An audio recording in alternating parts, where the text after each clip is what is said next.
Alright, so, smartphones and cell phones. There's always been such a huge distinction between them, right? I mean, don't be expecting to play games on these. And as a society, we've all kind of agreed upon this as being our standard, right? Well, Samsung is trying to change that, or was trying to change that. I'm not talking about the new Z phones that fold in the middle, or Z phones if you're Canadian. I'm talking about an actual flip phone. Back in 2017, Samsung made this. It's a smart flip phone. I mean, and as dumb as that sounds, well, no pun intended. I'm not actually joking. This is an actual product, and it actually works. Let's unbox it. You know it's serious when it says more on it. Just take a nice slit in the top here.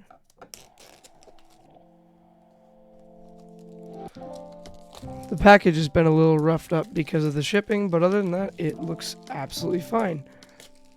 And, I mean, it's a typical 2017 phone, you know, not much super special on the back. You got your quad-core processor and power-saving mode, which is something I really appreciate, so I'm really glad that happened. That's there. 4G LTE, I mean, we don't have 5G in Calgary, so I'm not super concerned. 1.4 gigahertz, not great, but you know it's a phone. 8 megapixels, 5 megapixels, not standard, it's kind of low, and 16 gigabytes of storage, not memory. That's a lie. It has 2 gigabytes of memory. And it also has Knox capabilities, which is a product that you might want to use if you're running a work business. This is really crazy because this is actually my first smartphone unboxing I've ever done. I guess you could count my last phone as technically the first one, but it wasn't very smart. And I've never actually had a brand new phone that I've unboxed personally. The last one I had was unboxed at the store I got it from. Would you look at that? Wow! Yeah, I saw videos and photos, right? And you'd always think, oh, wow, you know, that guy's head must be really big with that phone next to it. But I'm a guitar player, so I have a really stretched left hand. And you can, I don't know if you can see this, but this is my, you know, like if I were to open it, it would be longer than my hand. And also I bought it in gold because it was the only color I could get for $200, and I'll leave a link down to the description where you can get your own, which is pretty crazy. I'm really excited. Unfortunately, right away, as you can see, there's on the front, there's no actual time screen, which is a feature that a lot of people would enjoy. I am actually fine with that because I haven't had a time screen for a while, and the reason for that is the last time screen I had got smashed in a biking accident where I fell off my bike at a pump track. And here's my time screen. As you can see, it's been exploded. The phone is obviously the main attraction, which is absolutely humongous. I'm already loving this thing for what it's worth. And if we just here's my hand. Again, you know, my guitar player's hand. That's as long as my hand. That's huge. And it reminds me so much of a Motorola Razr, and I feel like maybe that's something they've been going for here. Like the original Razrs, not the new Razrs, is the fancy deluxe keypad. Obviously mine's in gold, so it looks nice. And then the huge screen, and it's thin. And if I just put it up to my face, if I just move the mic here, are you getting the vibe that I'm saying here, how big it is? This thing is huge, but that's also part of the reason that's actually intentional, is because the touchscreen, yes, this is a touchscreen right here, is meant to be extra big because it's a touchscreen, so, you know, you want to be able to do those features. An interesting choice compared to my old flip phone here is that the camera is on the back of the phone where you hold it instead of on the cover, whereas if we compare it to my old phone, without the case obviously, if we compare it to this phone, as you can see, this is the back and then this is the camera here. So interesting choice on their part. However, I feel like that's better for stable video. If you're, you know, it's easier to hold, and then when you're trying to take YouTube videos with it, you know, you could put it on a tripod and it'd be easier to hold. I do like the dedicated buttons here. I know I haven't even turned it on yet and I'm already talking.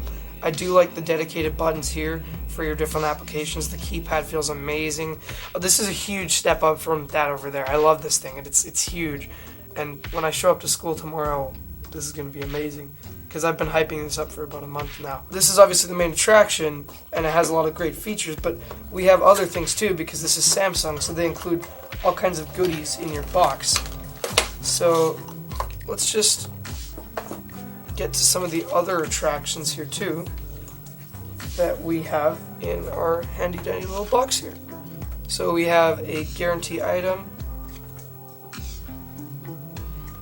and this is an this is interesting. This is an AliExpress piece of paper. I mean, hopefully the phone works. Here is a SIM and battery instruction. That's really crucial to the phone because it doesn't have it should have a battery in it, but sometimes don't. And then I forgot this in the packaging, but here's the charging brick, a typical Samsung side charger. Nothing else in the box, as you guys can see. And what else we got here? We got the earbuds, which are, interestingly enough, microUSB, because instead of being... Oh, and they also have replacement tips. Very nice, Samsung. Thank you very much. I need replacement tips because I lose mine all the time. This, unfortunately, doesn't have a headphone jack, so it is like a flagship, is that it doesn't have a headphone jack, so instead you just plug this in at the bottom, or you can buy accessories. Another item we have here is our micro USB cable. Very high quality stuff indeed. I really like the feel of all these items, and they're all packaged really beautifully. And we have this empty box over here. Just making sure I didn't forget anything, because I'm the kind of person who would leave something in the box. So, I mean, there's not much to be done other than turn the phone on, but first we need to put in a SIM card and check at the bottom as well. So, we just pop open this bottom case. As we can see, we have a very nice battery here. This is a 1950 milliamp hour battery, also known as 7.5 watt hour battery. And I mean, there's nothing special about it. It's just a typical battery with the branding on it. And also, if we look behind the battery, we have one of the main attractions here is the dual SIM slot. So there's one here, and then there's one here. Now, I like to go to Europe, and I'm going to find this very useful, because then I don't have to swap out my SIM, because I have to use a different SIM card when I'm in a different country. So this is a really nice feature, and that's very good of Samsung to include that. I think I will leave my SIM in my other phone for now. However, let's get towards opening up and turning on the phone itself and doing all kinds of fun stuff with it. We can look at the UI and everything. Because I purchased a product from China, it's dependent on what plug comes with it. And mine came with a European plug, so I will just use this handy dandy European to US adapter to adapt the plugs so I can use it. And let's just unpeel this. Very interesting packaging. Here we go.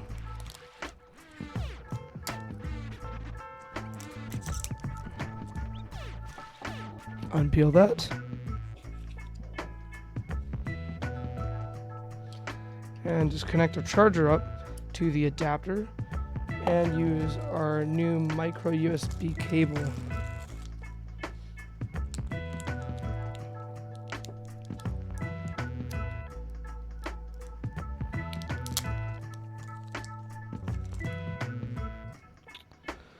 Alright, let's just connect this to our brand new charger. I'm saying these words a lot because it's very odd for me to get this kind of product. I don't usually buy things like this, so when I do get one, I'm always very happy. Let's turn it on now.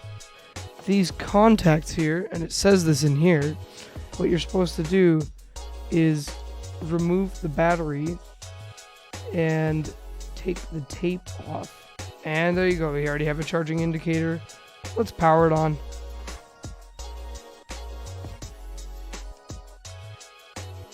%. Alright, well, I guess it was pre-charged. That's not actually very good because of people like who sold me this, who keep them in their basement or somewhere else in their house. It's not good to keep a charged battery in storage. You should honestly just keep them flat. So let's try, and here we go. Boot up screen. Let's wait for it to boot up, and then we can talk about it a little more. Here we go, and now we're in here, and let's just try downloading Discord. I looked online, and its specs are totally within what we have here. You know, maximum use of RAM, 600 megabytes, and then Android version 5.0. I think, you know, now that we've established this is a good phone and that I enjoy it, how about I'll check back in about a week, and then we'll finish it up, and I'll tell you about my opinion about using this phone as a daily driver. Alright, so it's been 5 days, and this phone's held up pretty well. It's taken a bit to get used to, but I love all of its features. Let's talk about those features. So, the phone has a keypad with T9 support, and but most importantly, obviously, there's a touchscreen. Like, no joke, this phone is fully usable without the keypad, and I'll prove it to you. I am using YouTube Music right now without the keypad. I mean, at least that's mostly true. One of the big things that you still need on the phone is the buttons here. This one here is these are the replacements for the 3 bottom buttons usually at the bottom of an Android screen. This one is the circle button, this is the square, and then this is the triangle, as you can see. Other than that, it's the same thing, basically. And a huge complaint on the new iPhone 14 is that the SIM card slot has been removed, and you are now limited by using only non-physical SIMs. But this phone has a double-edged sword with dual SIM slots, and they're both accessible by removing the battery. The Folder 2 has Android 6.0 Marshmallow pre-installed, which means you have access to plenty of widgets. However, pressing the software update button in About Device does absolutely nothing. There are handy guides for how to install LINEAGE OS for like Android 10 or other ports of Android Online, which I will have linked down below. Let us know if you were able to address the problem or install a new OS in the comments down below. Oh, and if you are enjoying this video, then a sub to the channel would be a closed deal. My model of phone comes with 16 gigabytes of storage and 2 gigabytes of RAM. There's also a 32 gigabyte model, both of which will be linked down below in case you want to check them out. In the back behind the battery, as I already showed you, next to the SIM cards is an SD card slot, which is tested to allow cards up to 32 gigabytes of storage, which means that you can get a maximum of 64 gigabytes of storage, which is pretty good for a phone. For $200, I'd say it's great. Some smaller features include the matte material on the exterior to prevent scratches from keys or anything else in your pocket, which is great because I keep my phone with a lot of other things in my pocket. And there's also a macro key next to the D-pad, which, when pushed, allows you to open up any app you like. It's designed for social media apps, and I have mine set to Discord. However, technically you can set any app. So if you're really addicted to a certain game, you know, you can add that one to the macro key. And the camera, which is on the back of the phone, has a flashlight for low light videos and a speaker right next to it. It's got autofocus, but I mean, that's not really anything special anymore. But for a 5-year-old phone, I mean, I could see why you'd want that, especially for $200. And the microphone is next to the USB port at the bottom, which you can't really see, but I have my finger right next to it. So make sure you aren't covering it when you're recording with it. And like most phones, it doesn't have a headphone jack, which is great because it's $200. Come on, guys. The headphone jack back. Okay, I'm sorry for that. It doesn't have a headphone jack, which can be a bit of a pain. However, there are some really nice DACs and adapters, which will be linked below. The battery has a capacity of 1950 milliampere hours, which, when combined with ultra power saving mode, allows your phone to last around 2 days. The screen has a 60 Hz refresh rate and a 3D mark and PC mark scores are shown on screen, with the Folder 2 scoring an average of 260 in 3D mark and 3242 in PC mark. When comparing the phone to the latest flagships, namely the iPhone 14 and the Samsung Galaxy S22 Ultra, the performance differences are huge. However, so are the prices. In fact, both of the flagships were maxed out in Slingshot 3D Mark, which is the benchmark we ran on here. So we had to change them to Slingshot Extreme Unlimited to get some actual numbers. So it's not the most powerful phone, but I think it's great for the price. However, not everything can be good, so let's talk about some things I didn't like. One of the major issues I had with this phone is that the network has a habit of disconnecting. Like, I'd be standing at a bus stop and suddenly lose connection, which is really annoying because I like to use my data outside to search things up. You can get reconnected, but that's a pain too, and often you can fix it by turning on airplane mode for 10 seconds or by turning mobile data on and off. And I mean, some suggest online that the fact that the SIM I have in here, which is for 4G and 5G, which this phone doesn't support, is trying to switch between the two. This phone only supports LTE or 4G. And if that would be the case, I would have to contact my service provider. And so would you. Another problem I have is that unless you own good microUSB headphones, the ones that come with it you might be stuck with are a little crummy. And for the average consumer, that isn't an issue. But for a professional audiophile, that can be something that really matters.